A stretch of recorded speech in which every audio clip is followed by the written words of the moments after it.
This is Dolynny TV, ladies and gentlemen. Good morning and welcome back to another edition of Edmonton Oilers discussion here on the channel today.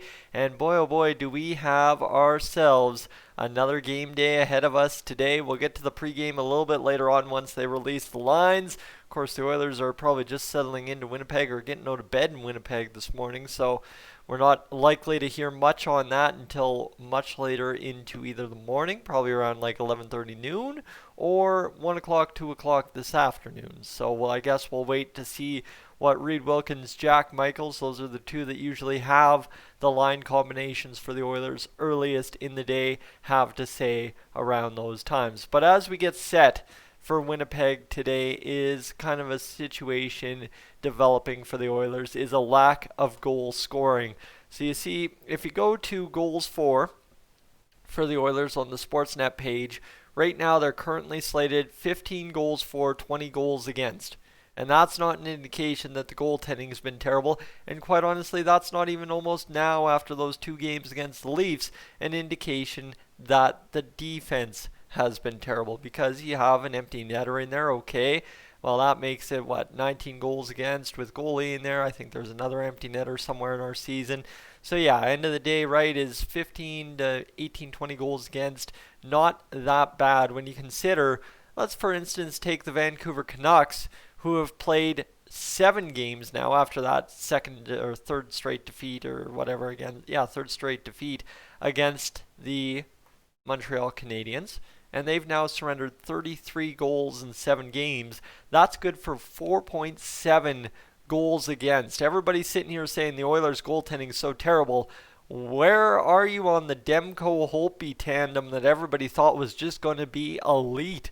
Oh my goodness, that was going to be the best pair in the NHL this year, and now all of a sudden they've surrendered 4.7 goals through the first 7 games. And you know what? At that point, yeah, you got to blame the defense too. So I think the Oilers are sitting pretty no matter how you want to cut it through 6 games, despite being 2-4 based on the results from the last 2 games. So let's turn our attention to Winnipeg, shall we? 19 goals for, 13 goals against, 5 games played, 4 wins, sitting second in the North Division with 8 points. Well, okay, that's a tough one. That's a tough one, because now we've got to go in against a team as a struggling to score goal scoring team against a not struggling to defend or give up goals team, right? They're doing just fine in the goals against department and defense department. Of course, they've got Connor Hellebuyck, and it is what it is. But as it currently stands, you know what? Inside the top 4 goaltenders in the North Division, you've got, well, I don't know, Mikko Koskinen, Jake Allen, Connor Hellebuyck, and who's number 1, you might ask? I totally forget who I was looking at as number 1 earlier, but I believe it's Jacob Markstrom currently, so that's kind of something I don't want to get started here on the channel this early this morning. But again, right, you look at it this way, bang, Mikko Koskinen, top 4 goaltender in the North Division right now as it currently stands based on save percentage. So right, goaltending is not costing us when you're talking about who's all started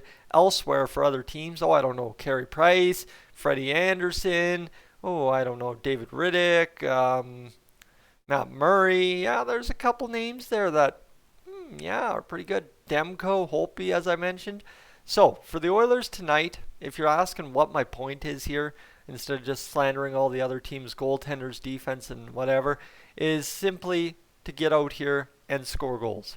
Because you know what? The defense, no matter who we put in there tonight, as long as the mentality stays the same, we don't have an issue.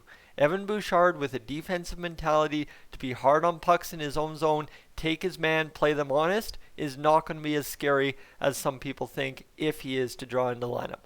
What the Oilers need to do tonight is not necessarily even shoot the puck more, is get the puck on net more. So, right, yeah, you see Nugent Hopkins shoots the puck a ton, but he's always getting it blocked because he's holding on to it that last second extra. Or Yamamoto in that game on Friday against the Leafs. Early on, I believe He held on to a puck and tipped it off the glove of Freddie Anderson, whereas if he would have one-touched it one time or whatever you want to say, it would have been back in the net and a 1-0 lead in the first period instead of having to wait for him to get that assist on the Draisaitl goal shorthanded in the second. So you see where this all goes? Is it's not necessarily shoot more, it's shoot better. That's the way I got to phrase it.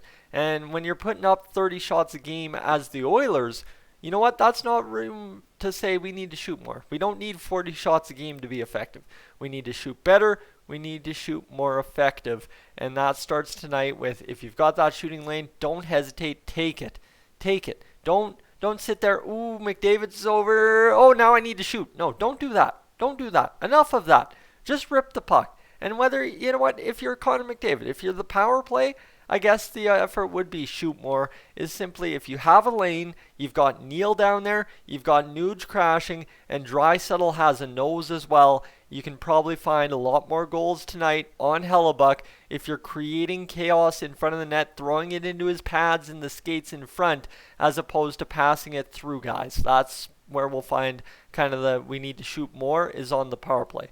And that's not necessarily saying Tyson Barrie needs to shoot more. It's a group mentality situation, and Tyson Barrie can very well feed into that. Obviously, I'd like to see some adjustments with how Barrie plays on the power play tonight going into Winnipeg. Is just simply not so much move the puck more or dance with the puck more, is he's just got to come off of the center of the ice a little bit. He's playing dead center, I get it, but at the same rate is you've got Connor McDavid back there on the power play as well. He is an elite skater. If he wants to get back on the back check, which he needs to get back on the back check on the penalty kill to break up some of these chances we've had early, is the fact of you are capable of defending a 2-on-1 with Connor McDavid trailing on the power play if it were to happen. But I feel with Barrie on a strong side support, so he's funneling the puck between either Nuge or McDavid on the one side a little bit better, we could be solidly seeing things come together for the Oilers a little bit more tonight on the power play. And you combine that with shooting the puck a lot more, and suddenly you've got a recipe for disaster again, right? The top power play in the league returns. Simply. But again, it comes down to moving Barrie just that foot or two more over to one side to allow for a little bit more funneling of pucks. And then secondarily to that, you've got to create the chaos based on shooting more in front of the net to beat a goaltender like Hellebuck. Because trust me, tonight against Hellebuck, we're going to have to win the special teams game. That's the other night against the Leafs. I'm not sitting there saying we had to, because a couple of bounces and stuff all said, that game could have gone either way. But when it comes down to it tonight against Hellebuck and the Jets, if you win the special teams battle and you play the way you did against the Leafs, just as if you do that against any other opponent the rest of the year, you are going to win hockey games and win hockey games in bunches. And now is the time the Oilers have to start winning hockey games in bunches. They've allowed everybody else to go out there and start hot, right? Like you think about it, Montreal. Montreal lost one of those against the Canucks in a shootout. My bad. But, right, Montreal's now 4-0-1 in their last 5. The Leafs are 3-2 in their last 5. The Jets are 4-1 in their last 5. The Flames are, 2-0 in their last 3. They are just not played for a month, it seems. Since, when's the last time? They played last on Monday the 18th. So the Flames will get back into action here sometime today. And then, of course, Vancouver's 1-4. The Oilers are 2-3 in their last 5, so that's kind of concern too.